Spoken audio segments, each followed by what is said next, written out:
Welcome to the Georgia Politics Podcast. I am Lindsay Coates, and I am joined today by Adam Cleveland, running for Georgia House District 48. Welcome, Adam. Hey, thanks for having me. Yeah, I'm really excited. So, to kick things off, this is a new little tradition I'm doing with interviewees. What's your favorite dinosaur? Um, I think I still like a Triceratops the best. Yeah, you're in great, same. So, we're clearly in the lead of dinosaur winnings. Um, okay, so you're a proud Georgian. I want to get into your background a little bit. Tell us about growing up here. What did your family do? How did they put down roots? And how did it shape you in public service? Sure. So my dad's side of the family apparently has been here for 5+ generations, and Okay. nobody in my generation seems to be that great a historian, so we just don't know or care. They were just here. My mom's side came over somewhere around generation 5 or 4, so my great grandparents were here, but their parents maybe not. I came from Russia Mm. mostly. Um, and so their side was Jewish, dad's side was Baptist. And but they actually met. My dad's side moved to Buckhead, and they shared a temple and a church right near each other. Got generations going back, at least my great grandparents on both sides in Georgia, Baptist on the one, Jewish on the other. We don't know how my dad's family's history came from. We know my mom's is Russian. But anyway, and so the history for us in Georgia is that everyone, again, going back as far as at least my grandparents, went to UGA, like grew up here, went to UGA, came out, lived and worked in Atlanta. And so my grandparents lived in Buckhead. My folks lived in what was then Atlanta, unincorporated Atlanta, but now Sandy Springs. And I live in Johns Creek after doing my usual 10 years in Athens. How was your college experience? Like, was So Georgia college is great. amazing? So yeah, I was again, I grew up in a Georgia that was Democratic, and so the public school system was great. Went through all the way through high school at North Springs, and it was one of the first years they had the Hope Scholarship. So my everyone else's fallback school was my first choice school, which was UGA, but it was a great kind of first test in college to do the mathematics portion of what's your budget. Mine was fantastic because I had my tuition paid for thanks to that Mhm. scholarship. And it was fantastic. It was great. I got a degree in biology there, but then discovered that it wasn't the most employable thing in the world to have a bachelor's degree in science that is not engineering and no graduate degree in science. So I got a job as a maintenance guy, and that actually turned out to be the most probably fundamental job I ever had in my life as far as like what I did with the rest of my time and how I approached the world, because fixing broken stuff is apparently where my OCD that I didn't know I had kicks in, and that is how I approach everything else. Yeah, no, that's interesting. It's not the normal college job or I'm definitely one of the path. few biologists to be a maintenance professional for a period of more than half a decade. Really? That's interesting. Okay, so you and your wife, Katie, both went there. You now have two daughters, and you're Yeah. in Johns Creek. What made you both choose to go to Johns Creek? Why did you say this is where I want to build my life? Well, Your so life. leaving Georgia was never in the question. Again, she was from Marietta, grew up there as well.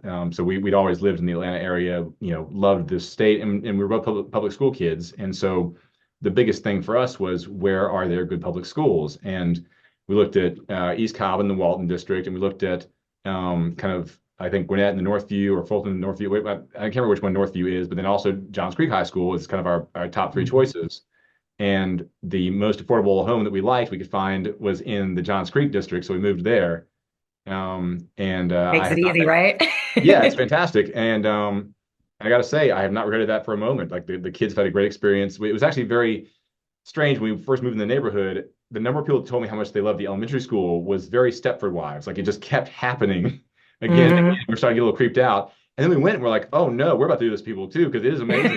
They're so We're drinking the good. Kool-Aid. Yes, absolutely. I mean, like I said, we already believed in the Fulton County public school system I grew up in, but it really is reaching levels that are, I mean, it's putting kids into colleges that are, nationally ranked. I mean, what you can do with the Fulton County education that we get in our district is incredible. And how it competes nationally is Did you grow unbelievable. up again? Like, what was your? Because So I've I grew up in, again, it's what is now Sandy Springs, but it was, okay, then just Atlanta. yeah. So if you go back down Spalding Drive from my home in Johns Creek, or back down 400 if you're over that way, one exit. you're in where I grew up. So I only made it about Okay. 16 Okay. miles in a long circuit through Athens. Yeah, no, exactly, exactly. I get the rounds.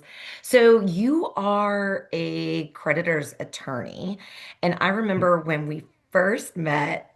You're laughing. I want to know what that is. That a funny way to say it? It's the most polite way to say collections lawyer. Okay, Um, okay.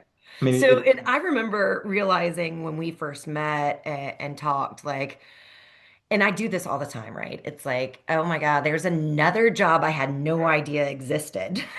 good. So give us a little background into what it is you do and how that transpires to potentially being in office. So it's not a thing that would normally lead to a relevance to being in office, except for how my path went specifically. So the job of a creditor's lawyer is to work on behalf of institutions or entities or even individual people who have given out funds or given out products or services and not been paid. So it's basically the most simple form of kind of legal cause of action you can have. Essentially, there's an agreement that you will either do something or deliver something or just give funds and be paid money back in exchange. And the second part doesn't happen. So it's almost childlike how simple the actions that fall within the collections or creditors purview are. Now there are more complicated versions of this that go all the way up to like very significant disputes between businesses that are they're complex and involved. But at its heart, it is the school ground kind of quandary of I gave you $1 yesterday, you're not giving it back to me, and uh, Okay. and so we all understand that, and we understand that for an economy to function, there has to be a way to make that recovery happen. Otherwise, everyone just doesn't give the money when they're Right. supposed to. Right. They're just going to sit on But it. no one likes the idea of collections when you talk about it just in a vacuum. Everyone says, "Oh, I don't like," and you don't want to be in that cycle at all. You don't want to be someone who owes because it can be an inescapable pit to be in to have Hmm. too many things that you owe at Hmm. once and not enough income. On the flip side, if you are owed money and don't have access to a way to get it back from folks who don't voluntarily get it to you, you can find yourself falling into debt too. And that is another way the dominoes fall that ruins lives if you don't have a remedy at law. So, our section, all of us creditors, lawyers, a lot of us work for banks and financial institutions, but we also have individual clients. And so we try to make sure that everyone's getting the same deal in the law, which is that if you can prove to a court that you are owed money for something, that you can use the court system to get it back. And so what happened in my personal case is that around 2015, how I'd been doing this for some time, and the primary law that our entire section relies on was suddenly declared unconstitutional by the Georgia District Court in the Northern District. And Hmm. we had to, they created a task force to rewrite that law from scratch. And I got sent as a representative to the Capitol in 2015 to be in that task force to write a bill for the 2016 legislative session.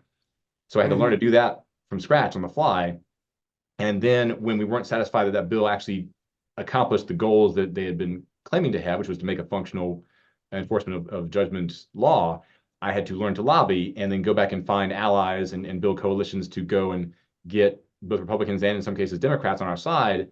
A lot of times, historically, Republicans have been the ones who more favor judgment enforcement. But in this case, we had some allies among Democrats too who just said, look, this is just good for the people to have remedies for what the courts say have been harms they experienced because Interesting. there's no right without a remedy.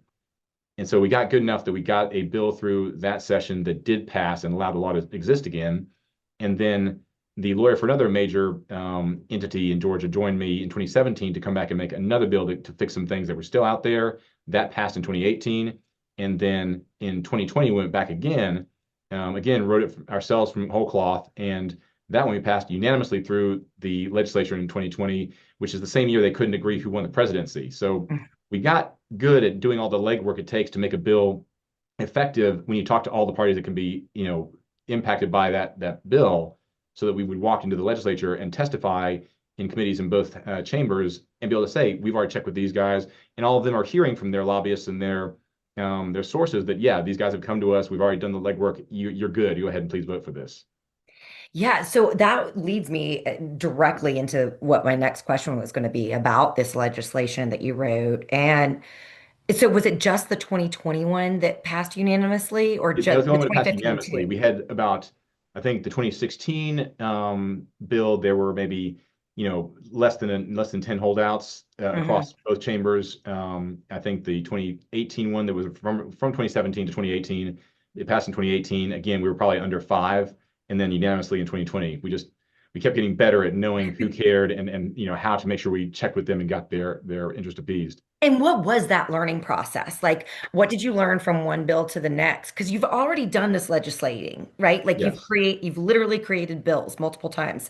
So you've done the work. So I want to know what it took from that first time to the second, and like how did Uh, you realize like what you needed to shift? it's I want to say it's the same thing that I feel like is lacking so desperately in our government right now, which is just having a little bit of empathy, right? Mm-hmm. Just standing in someone else's shoes, even in your imagination, and going, okay, if I'm writing a bill that needs to be effective for the folks who want to use it, what if I'm the one it's being used against, so to speak? And so Hmm. you stand in those shoes.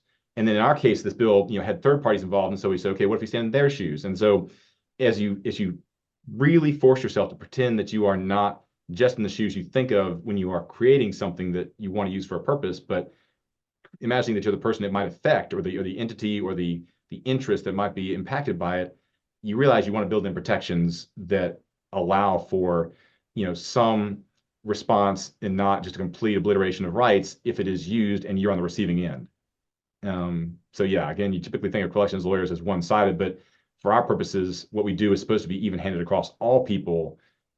And because any of us could be either of those parties at any time in our lives, right? A bad day, you're in the Right. debt, like you're in debt. A good day, someone owes you money. That's not a great day. You'd rather have just paid you. But the point is, it's not good to not think about the consequences of what you do if you're not the one putting it out there, but the one receiving it. And you went back last year to like Yeah, testify they against the bill? not that bill. There was Okay. there was a Republican senator, Ed Setzler, who had a bill kind of tagging along with the tort reform theory they were bringing, Yes. Yes. and his bill, I I'm unsure what his intentions were or whether he thought this through all the way, but the bill would have made it so that judgments, which is what a court awards when you are proven to have been damaged by somebody else, awards you to go and reclaim your funds from them. The liens that we can get to make sure that any property you own is subject to, the creditor, the person who you've Yeah. harmed, would not have applied to someone's personal residence. And a large part of how you can get paid on judgments in Georgia is that you create that lien, and then even if you sit passively on your judgment, if they own real property, when they go to refinance it or to sell it, then you get a phone call from the closing attorney who says, "Hey, I see your liens on this property. What's your payoff?" And then you get paid. And that's the most economical way to get paid. It doesn't always work if they don't have property, if it's not worth a whole lot, but it does help some folks get paid back. But the thing that they hadn't considered is, okay, so I don't know who he was thinking of that it would be bad to have a judgment on their home about, but he definitely didn't think of as folks who, for instance, committed fraud and got a judgment against them for the amounts they defrauded someone, but bought a house with the fraud money. So Mhm. if the lien doesn't apply and you can't use the judgment against the house, someone just does fraud all day long, buys $1 million mansion, and just lives there free of you forever. Yeah, it's interesting to me because that you bring this up because I did an interview with Representative Betsy Holland a couple weeks ago, and she was talking about the unintended consequences of certain bills that have passed and that kind of thing. And you just don't realize it sometimes, but in this case, it seems like you were able to catch it in time, But luckily. again, we had, a coalition come. I'm the chair of our bar section these days, and the trustees bar section chair called over and said, "Hey, you're all aware of this thing?" And then we all got down there together in a hurry. And I have found good success over the years in the judiciary committees for both houses. Typically, they have more lawyers. I mean, it's dwindled somewhat, but their people are usually more nuanced in their approach. And so when you bring something that's a real concern and not kind of bloviating to them and say, do you mean for this to happen? They typically will reconsider, and They unless they do. are hardcore down party lines on something, they will, either pause it or take notes or make amendments. And so, again, having had the experience of doing that, we knew who to talk to kind of get ourselves there. And thankfully, on the day, we were able to prevail. So our judgments didn't become largely meaningless for folks who use the court process instead of some god awful self help remedy to try to get money Yeah. back from someone. No, that's good. Shifting gears a little bit, so we just had qualifying week over earlier this month, March 6th.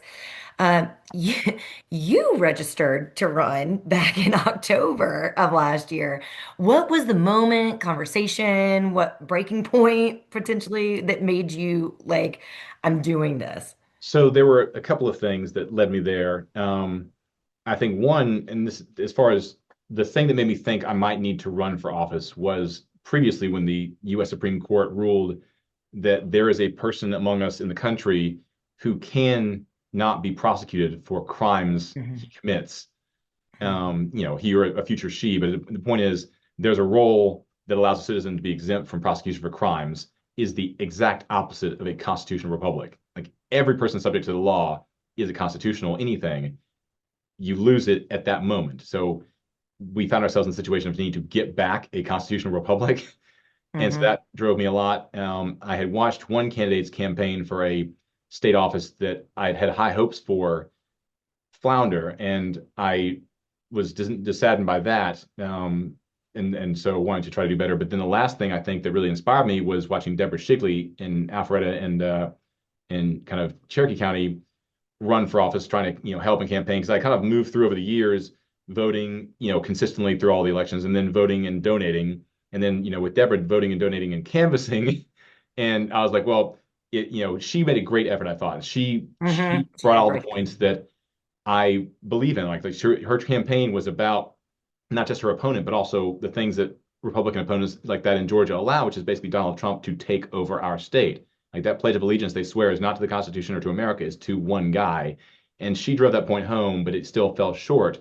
But to her credit, being willing to upend her life to fight that battle inspired folks like me to go and say, well, damn it, we're not going to give this thing away in the state that we love and we deserve to have belong to us Georgians.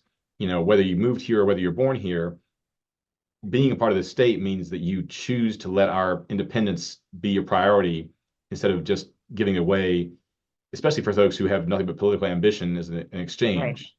right.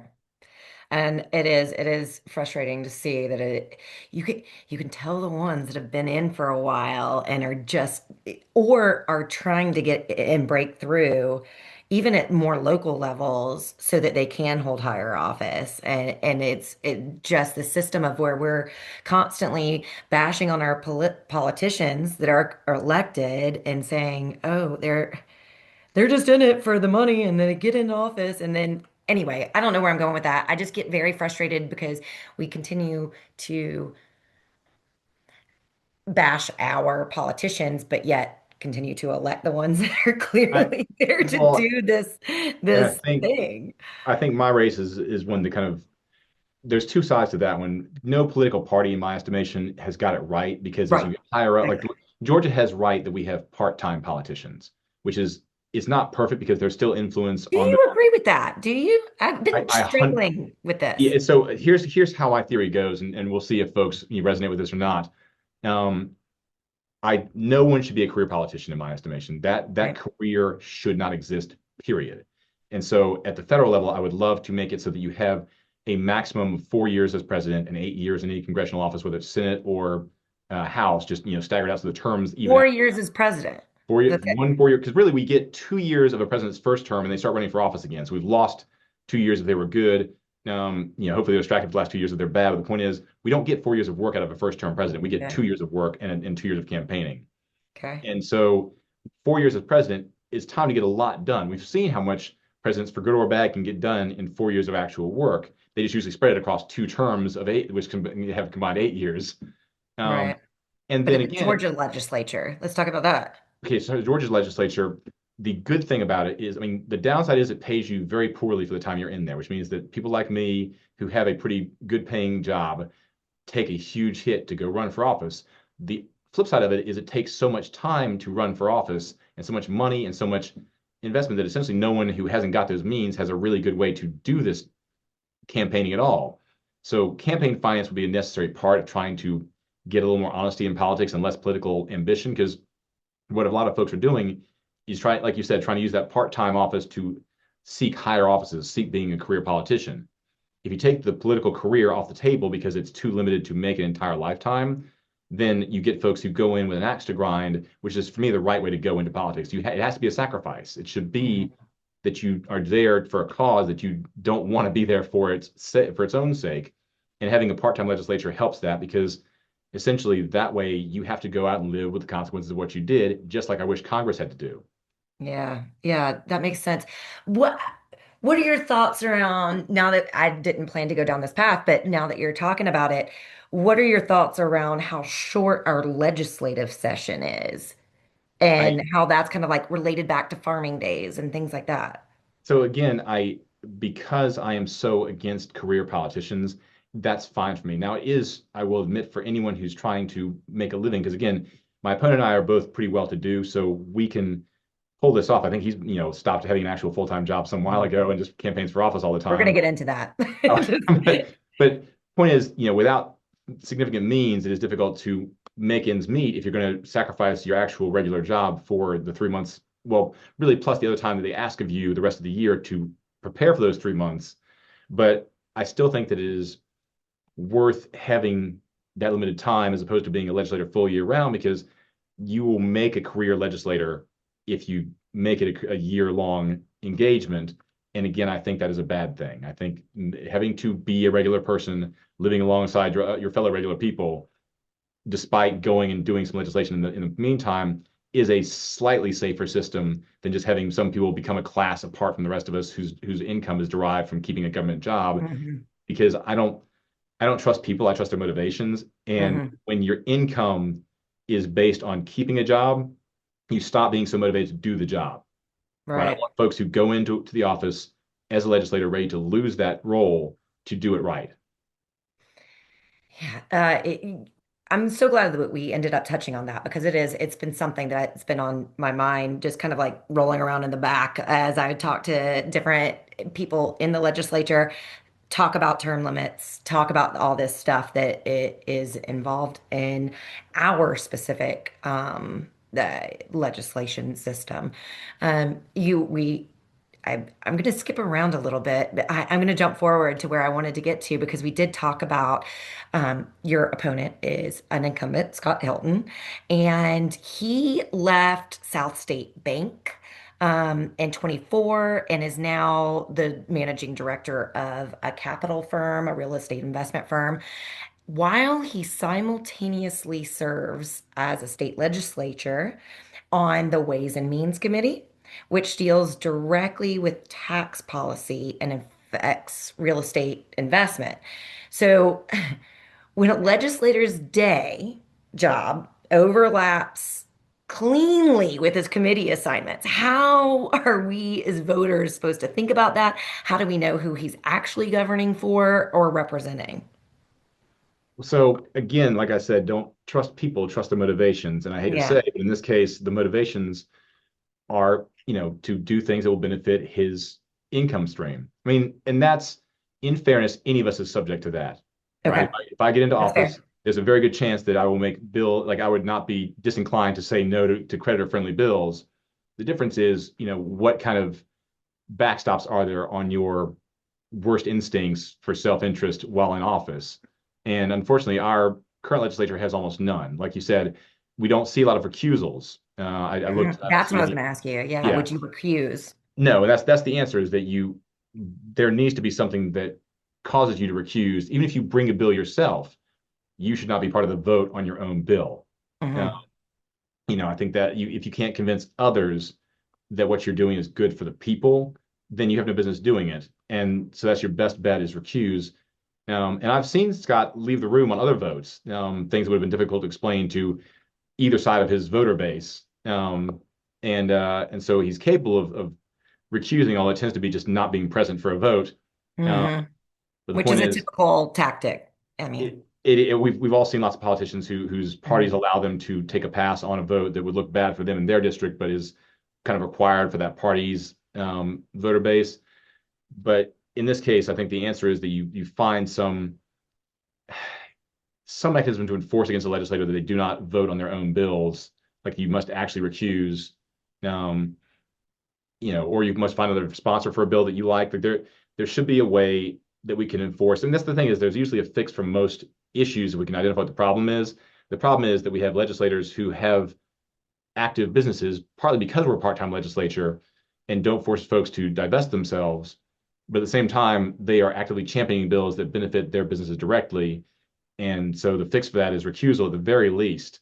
It should be the policy and it should be enforceable through the courts that if you do not recuse, someone should have a right to a civil action against you, or some, yeah, or I guess an intra-legislative legislative right to remove you from committees or unwind a bill if you didn't follow the procedure to recuse yourself before a vote happened. That's the least I can think of. There was one that I heard of recently, and I do not remember the legislator's name. They're middle of Georgia somewhere, maybe around Macon. And it was, he has business to do in the death industry, essentially. And Mhm. that was the main bill that he was passing. Like, you had to go through XYZ steps that would directly benefit his pocket at the end of the day. It's like, how are we? This Well, is just I've wild. Like, got nobody else is almost calling this out. I've got one almost as bad. They had, and I won't name his name, but Yeah. there was a judge who was investigated by the Judicial Qualifications Committee in previous years for some tremendous sexual impropriety in his role as a judge. And he stepped down from the bench, became the legislator for his district, went to join the Judiciary Committee in the legislature, and then crafted and championed and successfully passed the bill that unwound the JQC that had sought to disqualify him from his judge job and Wonderful. put them more as a function of the legislature. That Classy. person did that directly. Hmm. That was, Hmm. again, same thing, just that pure self-interest, or in this case, vindictiveness. He never went back to the bench, but the point is, it's just that we don't, That intent. yeah, that no one can call it out and stop it is, I mean, it's partly a function of our legislators, though, that we are so partisan that if that person is in your party, you don't step up and say, you need to get out of this. What you're doing is bad for Blinders. Georgians. Yep. It's just the blinders on. Uh, All right, let's shift again.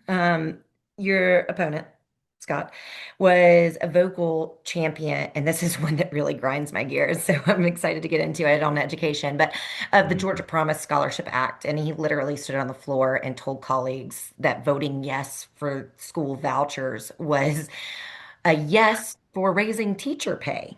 And isn't that funny considering now, as both of us are product of Fulton County Schools and realizing the major deficit, and not all contributed to these vouchers, but it's certainly, especially in North Fulton where we are, is attributing to the tens of millions of dollars of shortfall and reducing teacher pay. Um, Talk to me about that. Let's talk about it. Let's talk about Yeah, the so framing.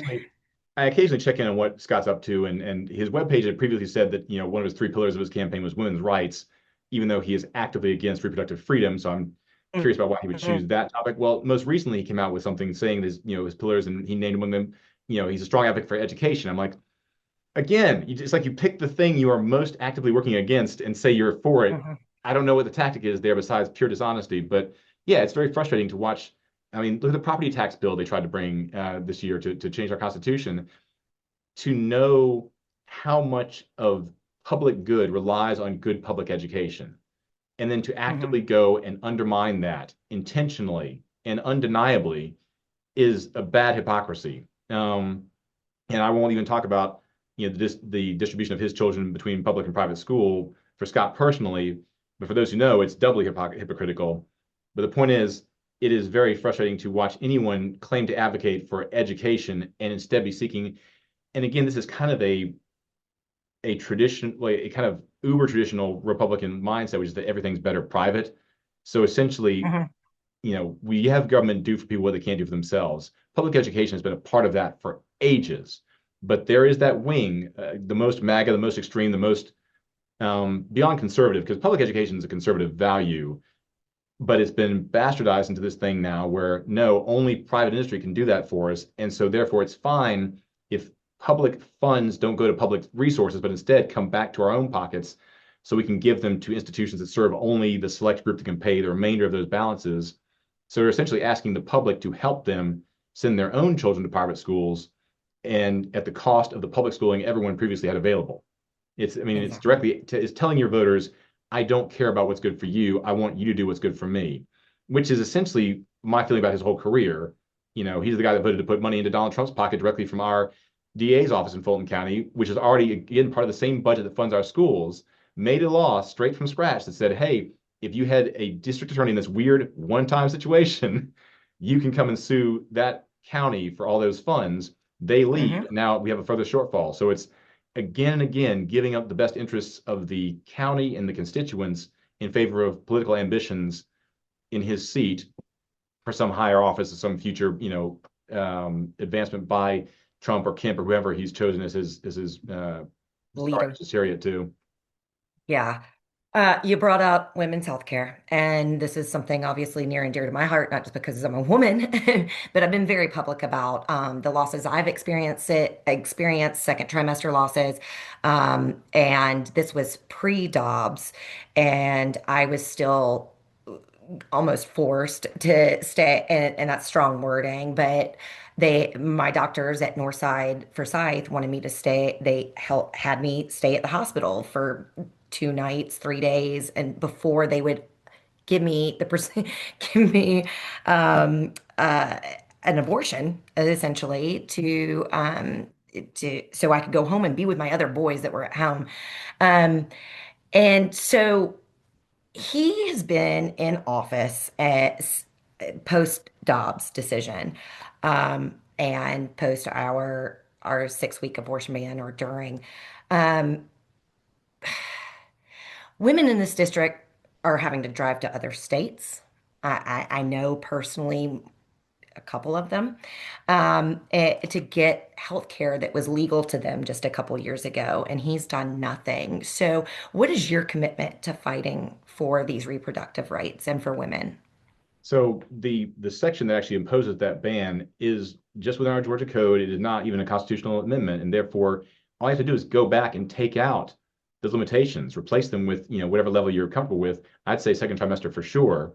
But the point is, it's never supposed to be anything more than a woman and her doctor making a decision about her health care, period, reproductive or otherwise, as far as I'm concerned. And so it's an easy commitment for me to make to say, duh, like the irony is that my wife and I and Scott and his wife, were pregnant and had our children in Georgia in the Roe versus Wade period. So we had the options, whether you exercise them or not, that people are supposed to have when they have true freedom. And now I know he's got a daughter, I've got two, and the response is that they shouldn't have the same rights we had if they become pregnant in Georgia. I mean, I've never known that a society can succeed where future generations have fewer freedoms than the ones before them. It's not the trajectory we're supposed to be on as a Right. species. So yeah, it's a duh that you just go back and strike through the addition of the criminal penalties for doctors and essentially just rewrite the section to say, anything that a woman and her doctor choose in the context of pregnancy is the right decision, period. You could actually go farther and say the government cannot be involved in this, cannot be prosecuted, cannot be civilly liable. Like just take it the opposite direction and say this for the folks who spend so much time telling us that they are about small government, the overreach to say, I want to be in your doctor's office with you. I want to be in your bedrooms for your romantic relationships. I want to be, telling you every aspect of your life is the exact opposite of small government. It feels sometimes like I'm the only conservative running in this race. Hmm. The stance is get the government out of all these options that you want them in, Scott. That's a really great point. All right, last question before we get to a lightning round. This is a district that Republicans have held roughly 54 to 46 margins ish in both 22 and 24.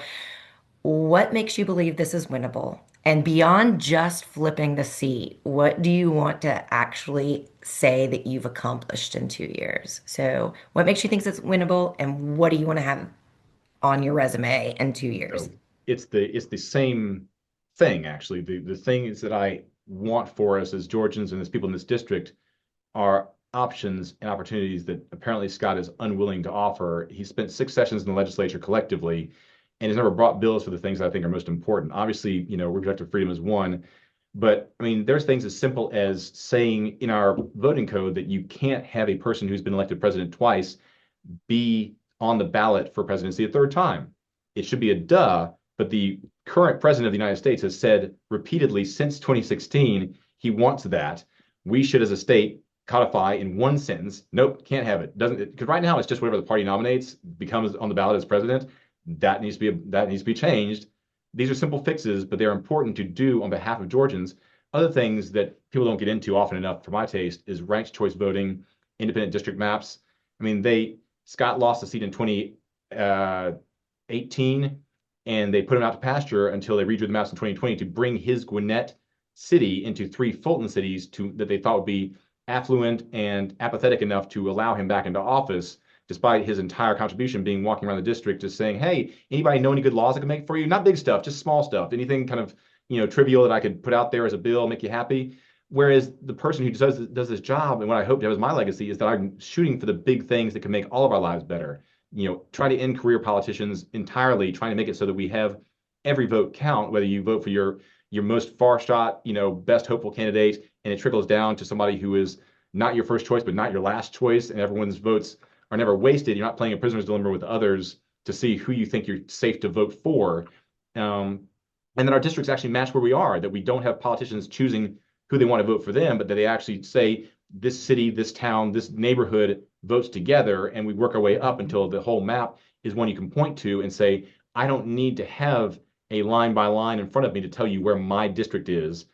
Like neither of us can do that. None of us can say the exact boundaries of our district because they are so convoluted just to make it work for the purposes of a politician who drew it, rather than for the purposes of people who need to have one of their own go and represent them at any level of the legislature or in Congress.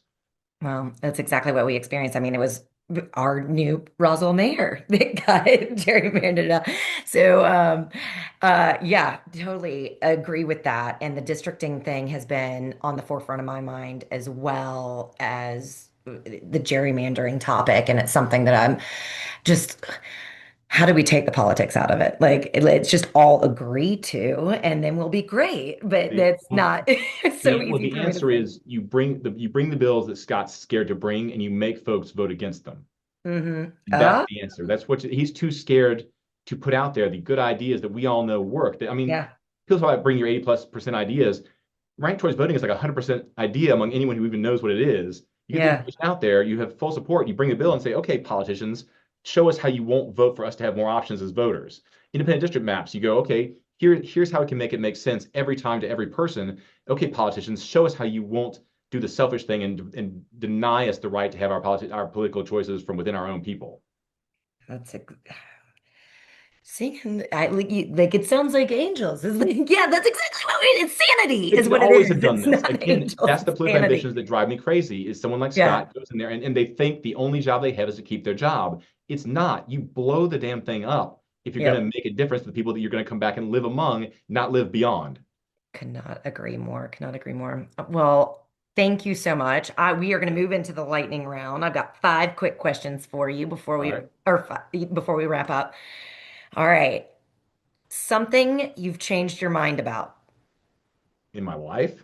Yeah, sure. In your Huh. adult life. In my adult life. Um, Is there something on your job? yeah, although I think it's part of the times. Doing collections, especially from like pre the Great Recession to now, it felt then like a lot of times folks were holding out on you intentionally. And I found these days that by a huge majority, it is folks who would love to have paid you, and things are just hard as hell for a lot of people. So owing money is no longer a moral choice for almost anybody. It is just a terrible situation that is independent of their morality or their options. That makes sense. That makes sense. What do you do in your free time when you're not Ubering the girls around?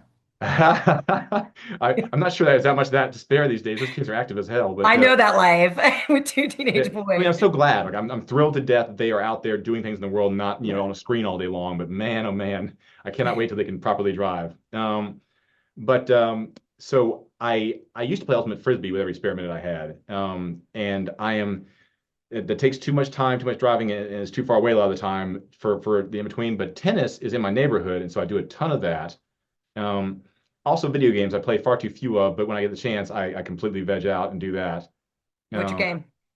well, it depends. For arcade machines, it's Street Fighter 3 Third Strike. And for The for the computer, it's World of Warcraft, not World of Warcraft. I can't do that one anymore. I'm not allowed.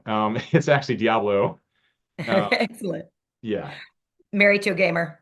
Also have gamers, so boys. So I totally get that life. What's your favorite date night with Katie? Oh man. All right. So we used to go to a place down in the Ravinia called the Grotto, but uh, Hmm. I think now it is literally anything that is outside of our house. Like that, if we can Isn't that the achieve damn that, truth? just that, and have like just a full hour on either end to spare. Yeah. That's enough. Yeah. That's all we are shooting No, for. that sounds glorious. I get that. I get that. What surprised you about running for office so far?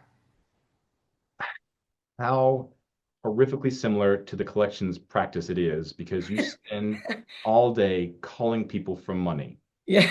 And I'm like, I've had 2 decades to train for this job I never would have wanted by Yep. coincidence. Yep. That's every candidate knows that pain. What last one? What do you wish more people would ask you about? Ranked choice voting, Okay. Okay. period. I want the world to know that it's a thing and then ask me about it. I will, and then give me the time limit because I will go all day. Like, I We will don't have tell all you day. So you, how much but this would change our entire country if we just had every state, every municipality, everyone have access to that form of voting. I mean, you'd have third, fourth, fifth party candidates get into offices. You know, you'd have an entire new Mhm. legislature in every state and across the country, and we'd have bipartisanship and tripartisanship and actual coalitions of like-minded human beings who weren't Mhm. married to some ideology that was just about not being the other thing. Way more representative. And I will add that this has been a conversation and debate within our own app and media text threads. And Hans Appen and I are on your side. Oh, great. We I, agree. by the way, a big So fan of y'all's. I do subscribe. I'm very proud of y'all for trying to kind of bring back our paper media in the area. I miss the AJC's paper productions, but I mean, mhm. y'all are doing the thing that we need more of, which is actual journalism broadly happening, and having some. Hyper local. Yeah, but the point is, it just like my run for this office, because I can't go directly affect the federal legislature to fight against Trump and his authoritarian ways in the country, but we can do all these things locally and work our way up, basically build the country back from the bottom with the checks and balances we're supposed to have, in which case we include the media. That's exactly right. That's exactly right. Instead of demonizing them. Well, Adam, I greatly appreciate this. Thank you so much. This was a joy. I appreciate everyone else that has listened along so far. Thank you for joining us. Again, I am Lindsay Coates with Appen Media's Georgia Politics podcast. Please join us next time and check out the other episodes from my counterpart, Craig Kidd, too. And we look forward to next time. Thanks so much, Adam.